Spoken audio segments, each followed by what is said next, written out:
আসসালামু আলাইকুম বন্ধুরা, সবাই কেমন আছেন? আশা করি সবাই ভালো আছেন। বন্ধুরা, আজকে আমি আরও একটি রেসিপি নিয়ে চলে এসেছি। আজকে আমি তৈরি করে দেখাবো দারুণ সহজেই তেলে ভাজা কেক রেসিপি। বন্ধুরা, এই রেসিপিটি যেমন দেখতে সুন্দর, খেতে দারুণ মজার হয়ে থাকে। আর আপনারা যদি বাসায় চা তৈরি করে থাকেন তাহলে ঝটপট এরকম একটা রেসিপি বানিয়ে চায়ের সাথে খেয়ে নিতে পারবেন দারুণ সহজেই। বন্ধুরা, মাত্র কয়েকটি উপকরণ দিয়ে এমন একটা রেসিপি তৈরি করা যাবে যা আপনারা ভাবতেই পারবেন না। আর এই কেকগুলো দেখতে একেবারে দোকান থেকে কেনা মিনি কেকের মতো, আর খেতে সেম একটা টেস্ট পাওয়া যাবে। আর চা বানালে অবশ্যই এই রেসিপিটি ট্রাই করতে পারেন। চলুন বন্ধুরা, কথা না বাড়িয়ে আমি মূল ভিডিওতে চলে যাচ্ছি। তার আগে বলছি, প্লিজ বন্ধুরা, ভিডিওটি দেখার শুরুতে একটা লাইক দিয়ে সম্পূর্ণ ভিডিওটি দেখার চেষ্টা করবেন। আর ভালো লাগলে চ্যানেল সাবস্ক্রাইব করে রাখবেন। চলুন এখন আমি মূল রেসিপিতে চলে আসলাম। আজকের কেক তৈরি করার জন্য প্রথমে লাগবে একটি ডিম। আর ডিম দেওয়া হয়ে গেলে আমি এখানে অ্যাড করে দিব অন্য উপকরণ। তারপর দিয়ে দিচ্ছি স্বাদ মতো চিনি। বন্ধুরা, আপনারা চিনিটা চাইলে শিলপাটায় গুঁড়ো করে নিতে পারেন। তারপর দিয়ে দিচ্ছি 1/3 কাপ গুঁড়া দুধ।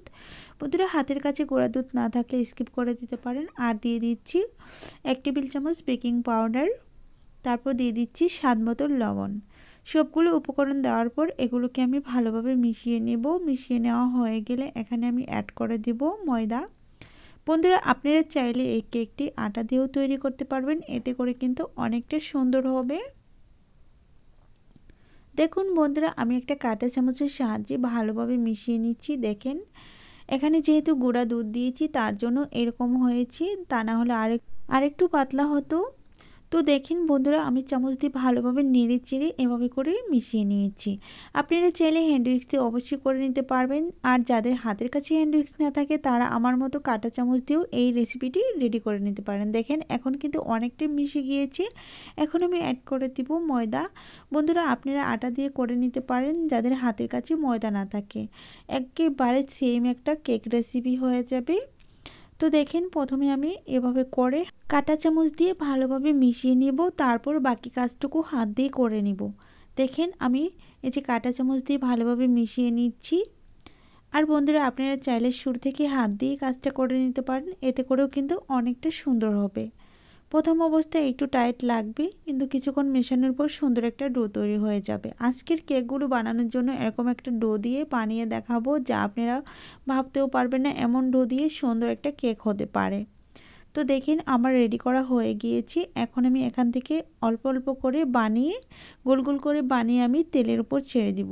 বন্ধুরা, এগুলো একেবারে সবগুলো বানিয়ে রাখা যাবে না, একটা একটা করে বানাতে হবে, তারপর বানিয়ে তেলের উপর ছেড়ে দিতে হবে। বন্ধুরা দেখেন, একটুখানি ডো নিয়ে আমি হাতের তলানিতে নিয়ে গোল করে নিচ্ছি। আর এটা যখন তেলের উপর ছেড়ে দেওয়া হবে অনেকটা চ্যাপ্টা হয়ে যাবে। তো বন্ধুরা, চুলায় আমি তেল বসিয়ে রেখেছিলাম আর সেই তেলটাকে হালকা আঁচে গরম করে নিয়েছি। আর সেই গরম তেলে আমি এই কেকগুলো বানিয়ে বানিয়ে ছেড়ে দিচ্ছি। অবশ্যই একটি বিষয় খেয়াল রাখতে হবে, তেলটা হালকা আঁচে গরম করে নিতে হবে আর চুলার আঁচটা লোয়ে রাখতে হবে। তা না হলে অতিরিক্ত হাই হিটে গরম করে এই পিঠাগুলো বা কেকগুলো ভাজতে গেলে উপর থেকে খুব তাড়াতাড়ি কালার চলে আসবে আর ভেতরটা অনেকটা কাঁচা রয়ে যাবে, একেবারে পিঠার মতো হয়ে যাবে। কেক তো একেবারেই বোঝা যাবে না।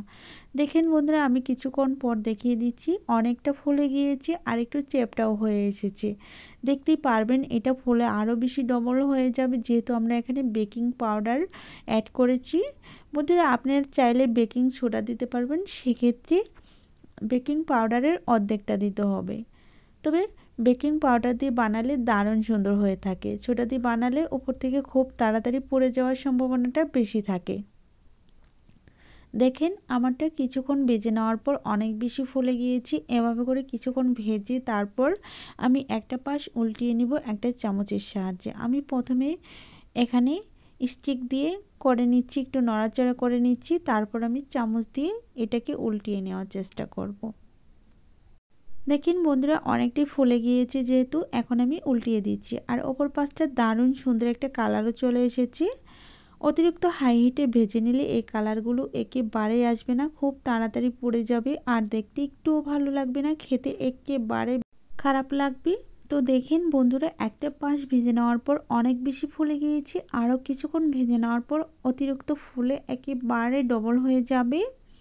বন্ধুরা, এই কেকগুলো আপনারা বানিয়ে বাচ্চাদের টিফিনে রাখতে পারেন কলার সাথে, অথবা বড়দের চায়ের সাথে রেখে দিতে পারেন। চায়ের সাথে এগুলো খেলে বুঝতেই পারবে না হাতে তৈরি করা কেক, একেবারে বাজার থেকে মিনি কেকের মতো লাগবে। বন্ধুরা কেকগুলো 2 থেকে 3 মিনিট ভাজার পর এরকম একটা কালার চলে এসেছে। আমি আরও কিছুক্ষণ ভেজে নেব, সুন্দর একটা কালার আসা পর্যন্ত একটু হালকা কড়া করে আমি ভেজে নেব। আপনারা চাইলে এই অবস্থায় নামিয়ে নিতে পারেন। আপনাদের কালারটা আপনাদের পছন্দ মতো করে রাখতে পারেন, তবে অতিরিক্ত কালার করতে গেলে পড়ে যাবে, সেটা মাথায় রাখতে হবে। তো দেখেন বন্ধুরা এখন কিন্তু আরও বেশি সুন্দর লাগছে। বন্ধুরা আমি যতক্ষণে এই কেকগুলো বেজে নেব ততক্ষণে বলছি প্লিজ বন্ধুরা ভিডিওটি ভালো লাগলে চ্যানেল সাবস্ক্রাইব করে রাখতে পারেন। তার সাথে বলছি পাশে থাকা বেল বাটনটি অন করে রাখতে পারেন আমার চ্যানেলে ভিডিও সবার আগে পাওয়ার জন্য।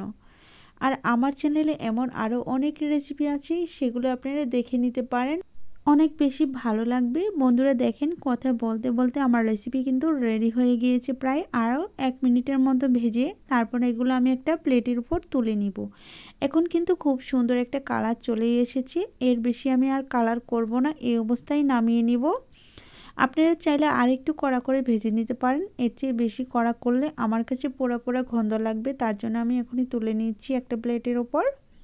বন্ধুরা আপনারা চাইলে অতিরিক্ত যে তেলটা আছে সেটা শুষে নেওয়ার জন্য একটা টিস্যু পেপারের উপর রেখে দিতে পারেন। কিচেন টিস্যুগুলো যে হয় সেই টিস্যু পেপারের উপর তুলে নিলেই এক্সট্রা যে তেলটা আছে সেটা শোষণ করে নিবে। এতে করে কেকগুলো অনেক বেশি মুচমুচে আর শুকনো শুকনো থাকবে, দেখতে দারুণ হবে, খেতেও অনেক বেশি ভালো লাগবে।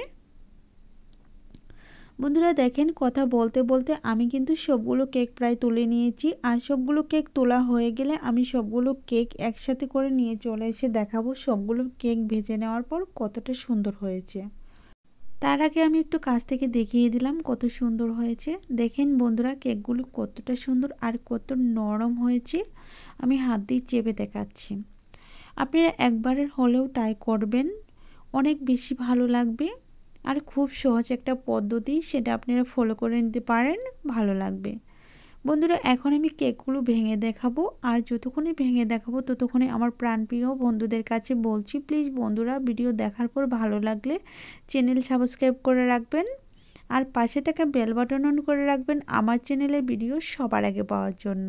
বন্ধুরা আমি একটা ভেঙে দেখাচ্ছি, আমি আরও একটি ভেঙে দেখাবো। এখন ভেতরটা কতটা সুন্দর হয়েছে আপনারা চোখে না দেখলে বুঝতে পারবেন না, একেবারে নরম তুলতুলে জালি জালি কেকের মতো হয়েছে। বন্ধুরা আমি কথা বলতে বলতে ভিডিও শেষের দিকে চলে এসেছি, এখন আমার বিদায় নেওয়ার পালা। আজ এ পর্যন্তই, ভালো থাকবেন, সুস্থ থাকবেন, আল্লাহ তাআলার কাছে এই কামনা করে বিদায় নিচ্ছি। পরবর্তীতে আবারও দেখা হবে নতুন কোনো রেসিপি নিয়ে, ততক্ষণে সবাই অনেক বেশি ভালো থাকবেন। খোদা হাফেজ।